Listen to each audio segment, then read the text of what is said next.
बायसी में पुलिस के द्वारा रिश्वत लेते निगरानी टीम के द्वारा पकड़े जाने के बाद अब इस मामले में एक नया मोड़ सामने आया है, जहां निगरानी को आवेदन देकर भ्रष्ट पुलिस को पकड़ाने में मदद कर बायसी से भ्रष्टाचार को खत्म करने में योगदान निभाने वाले उबैदुर रहमान प्रेस वार्ता कर आरोप लगाते हुए कहा कि मरांडी जी ही नहीं बल्कि उन्हें बायसी पुलिस में कुछ कर्मी एवं एसडीपीओ के रीडर गौरव कुमार ने भी ब्लैकमेल कर उनसे रुपए की वसूली की है। हालांकि उनके पास उनका कोई ठोस सबूत नहीं है। इस बाबत में बायसी थाना प्रभारी सुनील कुमार ने बताया कि ऐसी कोई बात नहीं है, आरोप निराधार है। वहीं इस बाबत में एसडीपीओ के रीडर गौरव कुमार ने बात करने पर वह बताएं कि वह कुछ भी नहीं कहना चाहते, उनके वरीय पदाधिकारी कुछ कहेंगे, जबकि उनके वरीय पदाधिकारी बायसी एसडीपीओ आदित्य कुमार ने बताया कि उन्हें अभी इस मामले में कोई आवेदन नहीं मिला है और न ही कोई सूचना है।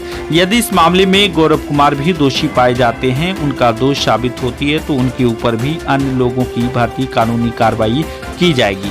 इसकी सूचना पर बायसी के विधायक सैयद रुकनुद्दीन अहमद ने अपना बयान देते हुए कहा कि उबैदुर रहमान बायसी से भ्रष्टाचार को खत्म करने में एक योद्धा और भूमिका निभाया है। यदि उन पर ऐसी मामले को लेकर कोई समस्या आती है तो बायसी विधायक और बायसी की जनता उनके साथ खड़ा रहेगी। बायसी अनुमंडल से HB Star 24 न्यूज के लिए वाजिद आलम की खास रिपोर्ट। जी, एक मामला सामने आया है जिसमें कि बायसी के एक दरोगा को घूस लेते पकड़ा गया था। उसी में जो पकड़ाए थे उबैदुर रहमान, वो कह रहे हैं कि आपके जो रीडर हैं गौरव कुमार, वे भी उनसे रिश्वत लिए। इस मामला में आपको क्या जानकारी है और आप क्या इस प्रतिक्रिया देंगे? इस तरह का कोई भी आवेदन मुझे नहीं दिया गया है, ना ही फ़ोन द्वारा किसी के द्वारा बताया गया है। जिस आवेदक का आप नाम कह रहे हैं वो यहाँ कई बार उनके भाई की हत्या हुई थी, उसके लिए कई बार आए हैं मिलने के लिए, लेकिन इस तरह की कोई भी जानकारी वो हमको नहीं दिए हैं कि ऐसा कोई डिमांड उसको किया गया है। यदि ऐसा साबित होता है तो क्या कार्रवाई होने की संभावना है? अगर ये साबित होता है तो वही जो नॉर्मल प्रोसेस है।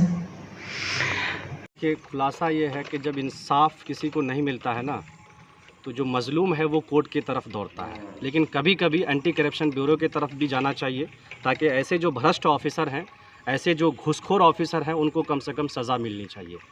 और ये बात सिर्फ एक आदमी की बात नहीं, एक ऑफिसर की नहीं है। लगभग बायसी में एक गिरोह चल रहा है, इसका एक टीम है बना हुआ, जो पहले झूठे केस में फंसाया जाता है, फिर उससे जो है ब्लैकमेलिंग करके पैसा लिया जाता है। ऐसे नहीं, ब्लैकमेलिंग करके रिश्वत लिया जाता है। आप किस प्रकार का, आप कैसे कह सकते हैं कि इस प्रकार का हो रहा? अभी तक तो ये कोई मामला नहीं आया था। मैं 2 साल से, मेरे भाई की हत्या हुई है 17/9/2020 को। मैं पूरा खुलासा मैं आपको बता देता हूँ। 17/9/2020 को मेरे भाई की हत्या हुई, तब से लेकर के आज तक लगभग 8 लाख रुपये जो है 8 लाख रुपये मुझसे ब्लैकमेलिंग करके लिया गया है। और मैंने सबके खिलाफ आवेदन दे दिया है, सबके खिलाफ कार्रवाई की मांग की है हमने। एंटी करप्शन ब्यूरो के पास भी और दिया है, और इसके अलावा जो भी जहां भी लगता है हमने वहां आवेदन दे करके रखा है। और उन्होंने मुझे विश्वास दिलाया है कि 1 महीने के अंदर जितने भी भ्रष्ट ऑफिसर हैं, जितने भी भ्रष्ट जो चाहे वो थाना प्रभारी हो या DSP के रीडर जो गौरव हो, इन सब के खिलाफ कार्रवाई की जाएगी।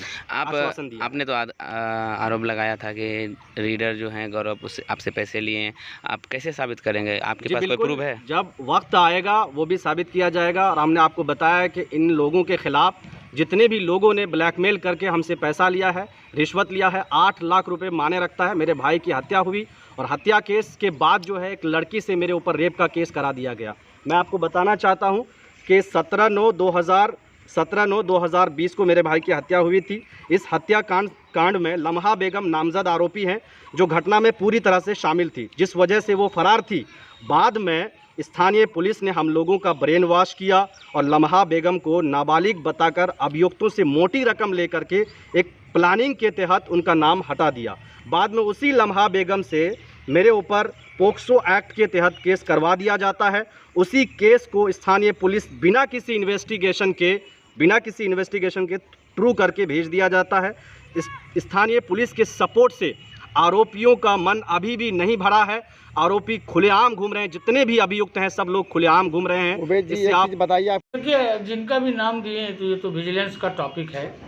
हम तो जानते भी नहीं हैं कि गौरव कुमार जी कौन हैं और थाना के किस पदाधिकारी पर उनका आरोप है। जो आईओ थे उन्होंने डायरेक्ट रिश्वत लिया और विजिलेंस की टीम ने छापा मारा, उन्हें पकड़ा। कहीं ना कहीं अब उन्हें डर लग रहा, जो रिश्वत लेते पकड़वाए हैं उनके लिए आप कितना सहायता कर पाएंगे? उनको पूरा सहयोग रहेगा, हम लोगों की तरफ से पूरी मदद रहेगी। वो आदमी बहुत ही सक्रिय है जिन्होंने इस पर्दा को फाश किया, नहीं तो यहाँ की सीधी सादी भोली वाली जनता को, यहाँ जब 22 लोग आते हैं तो यहाँ का जो हम लोगों का जो माहौल है इसमें ज़बरदस्त भ्रष्टाचार व्याप्त करते हैं यहाँ के पदस्थापित प्राधिकारी, और समझिए लूट खसोट का माहौल गर्म रहता है। तो अब अगर रहमान को ऐसी कोई समस्या है तो यहाँ की जनता हम लोग उसके साथ हैं।